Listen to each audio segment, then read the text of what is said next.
पक्षियों ने बताया था। मैं तुम्हारे यहाँ अफसोस के लिए आई हूँ। हाय भगवान, मैं क्या करूं?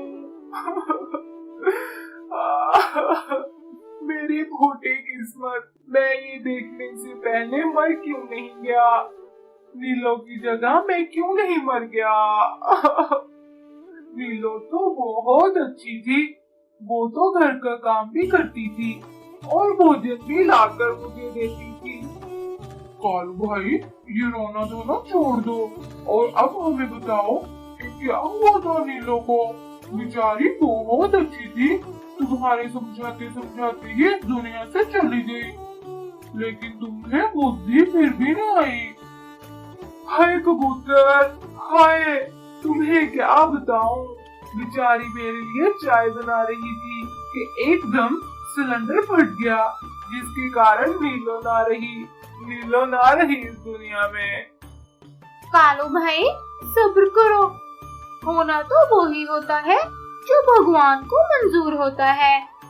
मुझे तो डर है कि कहीं तुम्हारी स्वास्थ्य ही ना खराब हो जाए।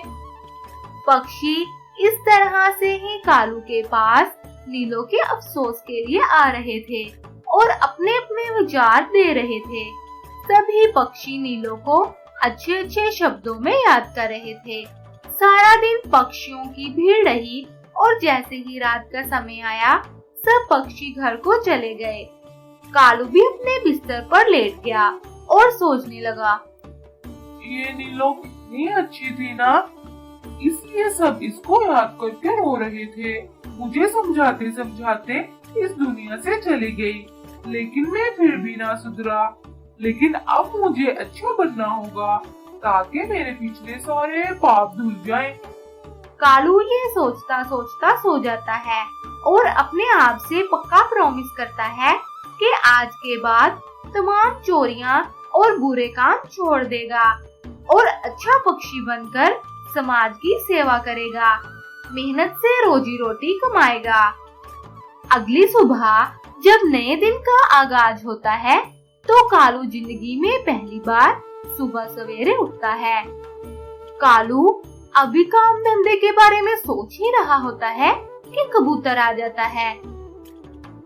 वाह जी वाह, बड़ी बात है भाई, आज तो सुबह सुबह ही उठ पड़े हो।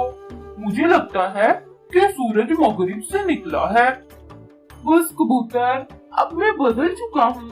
नीलो की मौत ने मुझे बदल दिया है। मैंने अब सारे बुरे काम छोड़ दिए हैं।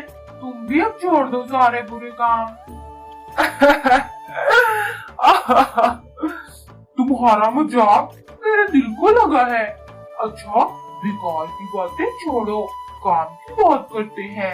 मैं आज सुबह सुबह इसलिए आया हूँ कि सेठ चील अपना नया घर बना रहा है।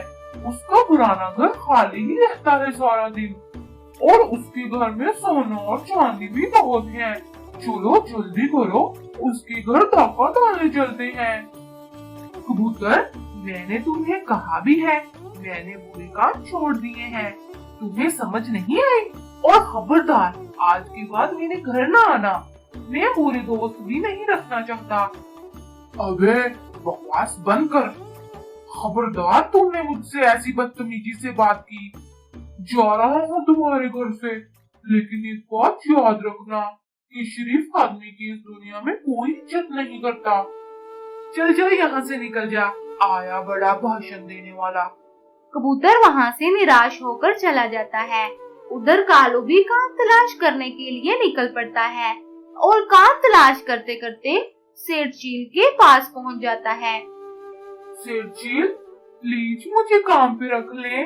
मैं बड़ी मेहनत और ईमानदारी से काम करूँगा और आपको शिकायत का मौका नहीं दूंगा।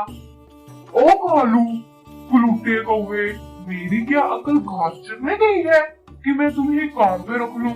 शाम को पता चले कि सब कुछ ही चोर ले गए हैं।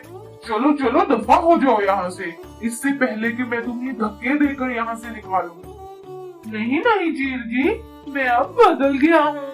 मैंने सारे बुरे कामों से तौबा कर ली है।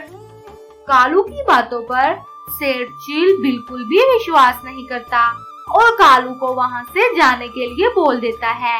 जिसके बाद कालू वहाँ से उड़कर घर चला जाता है। अगली सुबह की शुरुआत हो जाती है। कालू काम ढूंढने के लिए निकल पड़ता है और टोकन व्यापारी के पास चला जाता है। टोकन भाई, क्या हाल है? मुझे किसी ने बताया था कि आपने व्यापारी का काम शुरू किया है। मैंने सोचा कि आपके पास जाता हूँ, कोई ना कोई काम धंधा तो मिल ही जाएगा।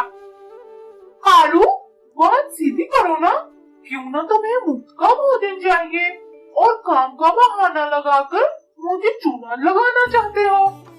पागल समझ रखा है मुझे क्या? मैं भी किसी दौर में तेरा दोस्त रहा हूँ, सारे हद जानता हूँ। तेरे इन्हीं कारनामों की वजह से तो तेरी पत्नी भगवान को प्यारी हो गई है। कालू, मैं तुम्हारी ये बात मान भी लेता हूँ कि तुमने तौबा कर ली है, लेकिन मैंने तुम्हें काम पर रख लिया तो मेरे सारे ग्राहक भाग जाएंगे। तुम मेरा व्यापार भी बंद करवाओगे। कृपया करके तुम यहाँ से चले जाओ। कौवा बड़ा चिंतित होकर घर आ जाता है और मन ही मन में सोचता है, यार, ये पक्षी मेरी बातों का विश्वास क्यों नहीं करते? अगर मैं इस तरह से ही बेरोजगार रहा तो मैं मर जाऊंगा। कहीं कबूतर सही तो नहीं कह रहा था कि शरीफ आदमी की कोई जिंदगी नहीं है इस दुनिया में। कालू, तुम्हें इन पक्षियों ने एक मौका भी नहीं दिया बदलने का। अब देखूंगा इन जलील पक्षियों को। कालू फिर कबूतर के साथ मिलकर पक्षियों के घर चोरी करना शुरू कर देता है। चील और टोकन का सारा माल और भोजन उड़ा ले जाता है।